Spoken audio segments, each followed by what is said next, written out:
एक सूत्र जो मैं बचपन से ध्यान में रखता हूं, पांव में चक्कर, मुंह में शक्कर, सीने में आग और माथे पे बर्फ।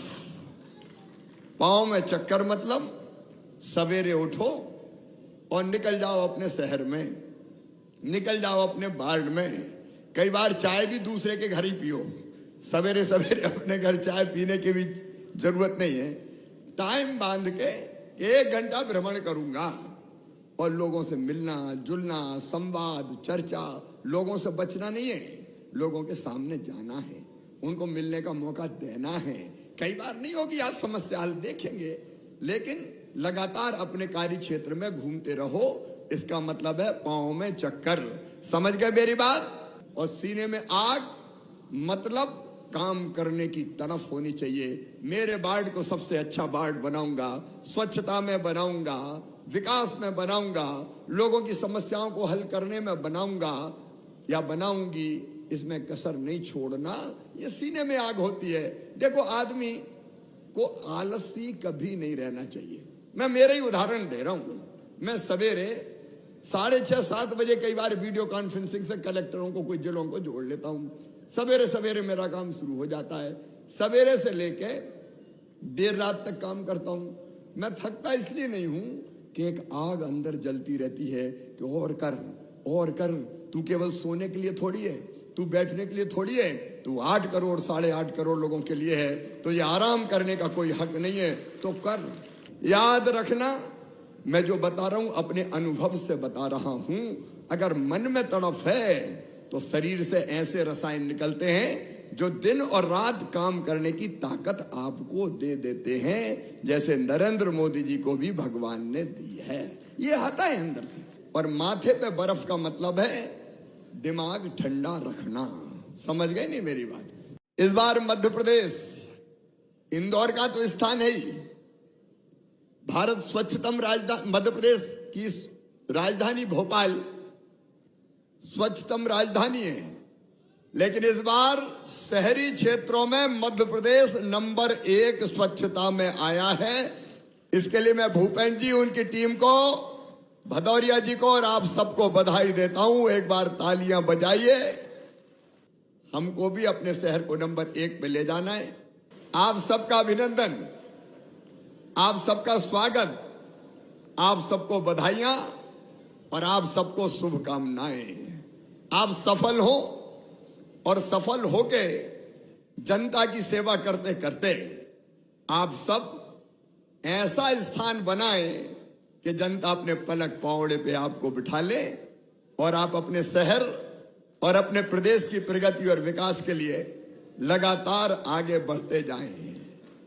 2-3 पहले मैं आपको टिप्स देना चाहता हूं, गुरु मंत्र देना चाहता हूं।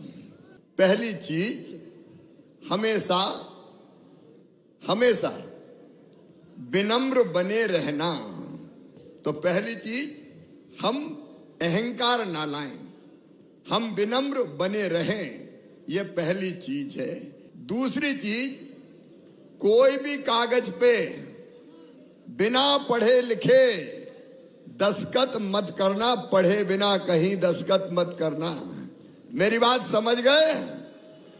नियम पढ़ो, प्रक्रिया पढ़ो, सारी जानकारी लो और हर चीज पढ़ के करना, बिना पढ़े मत करना।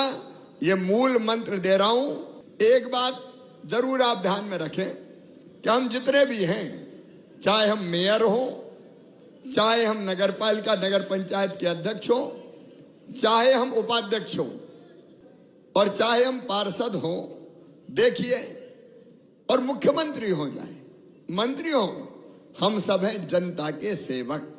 लोकतंत्र में हम हैं जनता की सेवा के लिए, जनता की बेहतरी के लिए। और इसलिए एक मंत्र, एक श्लोक मैं आज आपको सुनाना चाहता हूं।